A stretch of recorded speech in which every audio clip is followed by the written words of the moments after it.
నందమూరి నటసింహం బాలకృష్ణ వారసుడు ఎంట్రీ కోసం ఈగర్గా వెయిట్ చేస్తున్నారు అభిమానులు.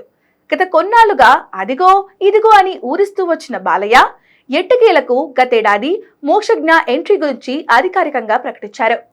హనుమాన్ సినిమాతో పాన్ ఇండియా హిట్ కొట్టిన ప్రశాంత్ వర్మకు మోక్షను లాంచ్ చేసే బాధ్యత అప్పచెప్పాడు బాలయ్య. అందుకు తగ్గట్టే మోక్ష ఫస్ట్ లుక్ రిలీజ్ చేయక బాలయ్య ఫ్యాన్స్ ఫుల్ ఖుషి అయ్యారు.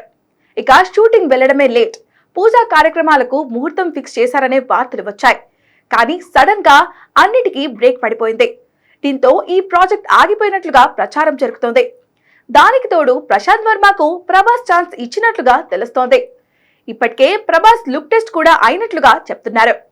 దీంతో ప్రశాంత్ వర్మ మోక్షజ్ఞ సినిమా ఉన్నట్టా లేనట్టా అనేది ఎటూ తేలకుండా పోయింది.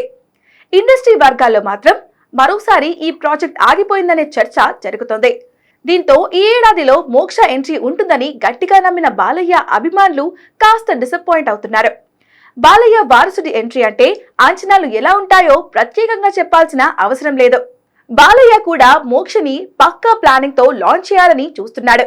కానీ మొదటి సినిమాకే ఇలా అయితే ఎలా అంటూ నందమూరి ఫ్యాన్స్ నిరాశకు గురవుతున్నారు.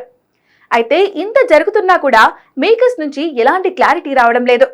మరి బాలయ్య ఎలా ప్లాన్ చేస్తున్నారో చూడాలి.